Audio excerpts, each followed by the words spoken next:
Bonjour à toutes et tous. Bienvenue dans La tête d'un CEO, le podcast qui vous inspire à entreprendre. Je suis le petit cousin de Yassine Scali et toutes les semaines, nous allons vous proposer une interview exclusive avec de super entrepreneurs. N'hésitez pas à vous abonner à ce podcast, ça fera très plaisir à mon cousin. Merci de m'avoir écouté et je vous souhaite un très bon épisode. Les amis, ce podcast vous est proposé aujourd'hui grâce à notre partenaire du jour. On parle de Hello with a W, donc avec un W. Ce sont des bureaux exceptionnels en plein cœur de Paris et tout un tas de services pour que vous puissiez bosser dans les meilleures conditions. C'est quoi leur particularité ? Ils sont présents à un seul et unique endroit. Le Sentier, le fief historique des entrepreneurs. Pour info, Hello accueille des clients de toute taille. En général, leurs clients y cherchent entre 15 à 250 postes avec un abonnement hyper flexible. Bref, si vous souhaitez bénéficier de bureaux canons en plein cœur de Paris, manger sainement et surtout travailler avec des Français, ça se passe chez Hello. Leur site c'est hello avec un w.io. Encore une fois, merci à Hello de nous permettre de réaliser cette interview qui, je l'espère, vous inspirera à votre tour. Bonne écoute à tous. En fait, quand tu fails quand même, mais je suis totalement d'accord avec elle, il faut avoir la capacité d'analyser ton échec. Et en fait, parfois, ce qui manque aux gens, c'est ce temps de réflexion. Tu restes juste dans le down, après tu passes à autre chose. Ouais, ce temps d'analyse, de réflexion, d'objectivation de la situation pour faire un peu le post-mortem de ton échec. Et encore une fois, tu vois, c'est recueillir des feedbacks sur pourquoi ça a échoué. Donc, il faut ne pas hésiter à parler du truc qui n'a pas marché. Enfin, le pire étant d'échouer et de tout de suite se relancer dans un truc sans avoir compris quels étaient les ingrédients de cet échec. On fera les mêmes erreurs. Exactement. Et du coup, c'est vrai qu'il n'y a pas d'échec quand tu apprends, en fait. Donc tu l'accueilles, le mais down. Pour apprendre, il faut ce temps de réflexion. T'accueilles des émotions négatives ? De la colère, de la tristesse, des peurs. Évidemment. Et quand je dis t'accueilles, c'est qu'à ce moment-là, même quand tu es en train de le ressentir, tu te dis ok, c'est pas le moment, mais rapidement je vais pouvoir analyser ce qui s'est passé. Alors quand je suis dans la situation, et du coup je pense à mes enfants là tout de suite, je souffle. Je me dis ne t'énerve pas, reste girafe. Donc je prends cette image. Girafe ? Oui, donc girafe, tu vois, la girafe elle est très impassible, stoïcienne. Elle reste de marbre et tout, ne pas s'énerver, souffle, girafe, le grand coup et tout, et prend vraiment de la hauteur, regarde le truc de haut avec un grand coup, même si je suis petite. Et donc, c'est plutôt dans ces moments-là où j'accueille ces moments un peu de colère, d'impatience. Franchement, le travail avec l'équipe qu'on a et tout, j'ai pas ces moments-là, tu vois, vraiment où tu sens, j'ai regardé le dessin animé Vice Versa, là. Je sais pas si tu vois. Je viens de le retélécharger. Voilà, donc là j'ai ça en tête. Incroyable. Quand la colère arrive, tu vois. Donc je sais pas si vous avez vu ce dessin animé, mais quand la colère arrive, comment tu l'accueilles et comment t'en fais quelque chose qui ne va pas faire dégénérer encore plus la situation. Donc j'essaye. Je dis pas que c'est facile. Tu l'as vu avec tes enfants ce film ? Mais bien sûr. Ils l'ont compris ou pas ? Alors le petit de 2 ans et demi, non. Comprend rien à ça. Tout le film. Ouais. Du coup il regarde moins la télé quand même et tout. Mais ma petite de 4 ans, mais bien sûr, je lui. Elle s'est identifiée à des choses. Elle s'est identifiée, ouais, bien sûr. Enfin, je sais pas ce que t'en penses, la parenthèse, et à tous les parents qui nous écoutent, mais ce film est de notoriété publique pour les enfants. Bien sûr. On n'apprend pas à nous gérer nos émotions. C'est même pas les gérer avant de les gérer, c'est les comprendre et les accepter. Bon, tu sens que je suis passé par fin de phase. Ouais, non, mais bien sûr, ça c'est. Il y a un livre aussi qui s'appelle le livre des émotions pour les enfants qui est génial, c'est le même style. Et du coup, on fait les deux, nous. On a le film et ce livre-là qui est génial. Mais à la fois, les émotions.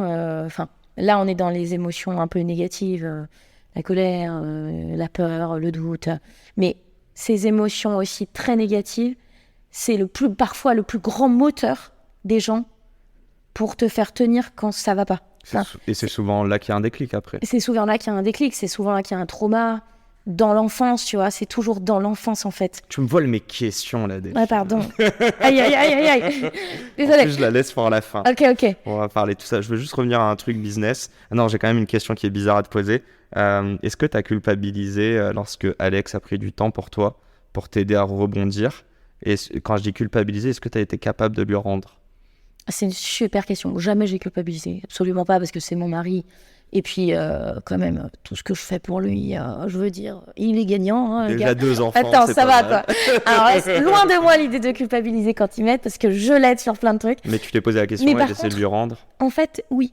De temps en temps, je me dis, parce que c'est vrai que parfois, Nabla, moi, on a levé, enfin, tu vois, l'IA, la santé, et j'essaye de rester très froide là-dessus. Et lui, il a un modèle bootstrap. Donc, ça fait 10 ans qu'il a sa boîte. Enfin, la boîte est exceptionnelle, ça crache. Vraiment, modèle magique. Et en fait, je suis très admirative des entrepreneurs qui bootstrap et qui ont cette immense liberté aussi avec moins d'équipe. Enfin, c'est plus dur que ce que tu fais, tu penses? C'est très différent. C'est pas plus dur parce que des deux côtés, en fait, le challenge est différent en fait, des deux côtés, mais il y a un gros challenge respectif sur ces deux types de mindset, en fait, entrepreneuriaux. Mais je lui dis souvent maintenant, je suis très admirative, maintenant que je connais aussi l'autre modèle, à un niveau, tu vois, avec des grosses levées, machin.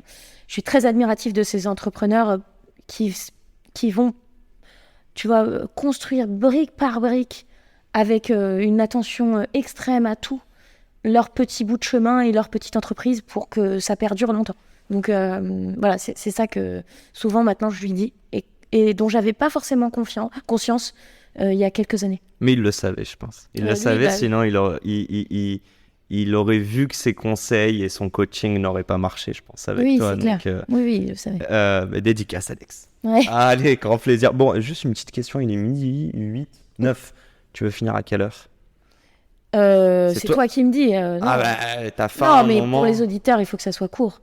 Ok, on peut prendre encore 10 minutes? Bien sûr. J'ai juste envie de te parler très rapidement de la vision au tout départ, le 0 to 1. C'était quoi la vision? C'était quoi le but? Et comment la V1 a vu le premier jour, sachant que gros enjeu sur la confidentialité. Ouais. Bah, en fait, on avait un produit assez... Coq à l'âne. Ouais. Je t'en remets en mode business, là. Coq à l'âne, hein. Coq à l'âne. On repart dans des trucs très sérieux. Et on repartira encore dans du perso. Ok, après. mais très rapidement, en gros, on a construit un produit qui était assez...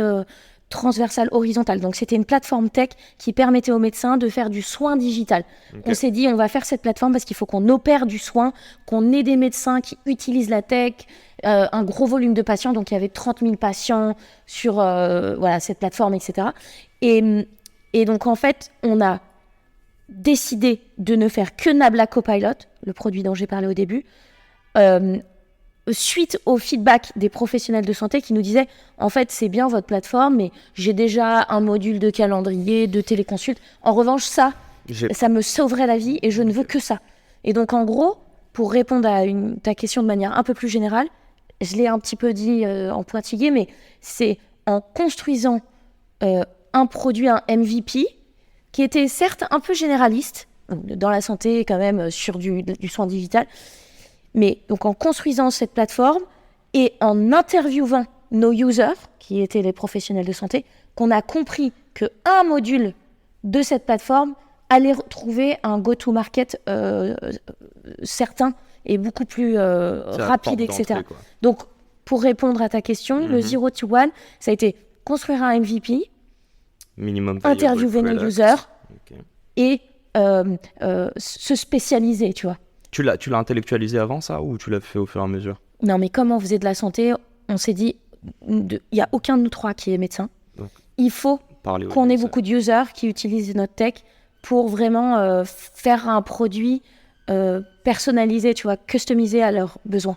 Donc, on l'a intégré by design dès le début parce qu'on avait cette faiblesse-là de ne pas avoir de médecin dans la... Mais qui est encore mieux, parce que tu as construit un produit avec et pour vos utilisateurs. Et puis, on n'était pas biaisé par un médecin qui aurait pu être un cardiologue ou un gynéco et qui n'aurait pas eu une vision très globale du métier de professionnel de santé. Aujourd'hui, il y a des infirmières qui utilisent notre produit, tu vois. Donc aussi, on peut le voir, comme tu dis, d'une autre façon que... C'est tout type de médecin, d'ailleurs? J'ai oublié de te demander. Tout type de médecin. On adresse toutes les spécialités. Combien de temps ça a pris avant que vous sortiez votre premier produit 3 ans. Enfin, celui-là, ça a pris 3 ans. En fait, GPT-3, nous, on a écrit un blog post en 2020. Enfin, GPT 3.5, c'était il y a un peu plus d'un an que le truc a été hyper hype et tout. Enfin, nous, ça fait juste 3 ans, même et demi maintenant, qu'on travaille sur ces technos et tout. Donc, mais OpenAI, c'est 2015, il me semble. Ouais, donc on avait tout l'accès. C'était un centre de recherche Exactement. à but non lucratif. Mais donc, on a mis 3 ans. Parce qu'en fait, ce que j'ai pas dit, c'est que notre produit, il est vraiment customisé pour la santé. Quand tu dis Disney, c'est un essoufflement en médecine. Un modèle généraliste, un produit généraliste va écrire Disney, le Disney vice-versa, tu vois, ou la Reine des Neiges. Disney, c'est pas ça en médecine. Si j'écris ça, obligé d'être nourri par du jargon. Si le médecin voit que j'écris Disney comme le Disney ou Walt Disney, il va se dire qu'est-ce que c'est que ce produit pourri et il va plus jamais revenir. Donc en fait, le fine-tuning de nos modèles pour qu'on soit crédible aux yeux des médecins, ça a été très long. Il a fallu annoter les datas, avoir beaucoup de datasets, etc. Donc voilà, donc ça a été long. Ouais, ma question était aussi pour les entrepreneurs qui nous écoutent où en fait, quand tu as une boîte, tu dois adresser un problème spécifique. Après, tu peux faire une ribambelle de services pour avoir un one-stop shop. Mais l'idée du MVP, Minimum Viable Product, c'est de se dire que tu développes la feature la plus primaire possible et il faut que ça réponde à ce besoin-là. Et à partir de ce moment-là, c'est là où tu te dis que tu vas pouvoir... t'avais déjà levé ou pas ? On a levé 2 millions, 15 millions et là 24 et on relève. Les 15, c'était post-MVP ? Ouais, on avait déjà... on en fait, c'est valider ta value propre. Ok. Bon, allez, on avance, on retourne dans un autre truc. Si je te dis, si t'es pas jolie, sois poli. Ouais. Donc ça, c'est ce qu'on je me permettrai pas de te le dire, mais c'est une quote que j'ai de notre call de préparation, pardon. De pré-qualif. Ouais, non, j'étais là en mode... Attention. Non, je rassure, je crois qu'il y a un seul podcast que je n'ai pas fait suite à un premier call avec quelqu'un. Donc voilà. Non, l'idée c'est de se mettre à l'aise et de te préparer le podcast, te présenter le podcast. Mais ouais, explique-moi qui t'a dit ça et j'allais dire qu'est-ce que ça veut dire, mais je crois que tu m'as dit que tu sais toujours pas ce que ça veut dire. Ouais, non, mais donc c'est mon père qui me disait souvent. Donc je suis la 4e d'une grande fratrie. Donc on est 4 enfants et la petite dernière. Et donc en fait. 3 mecs avant Non, donc 2 sœurs et un garçon. Ok. Donc on est 4. 3 filles. 3 filles, ouais, excuse-moi. Ouais.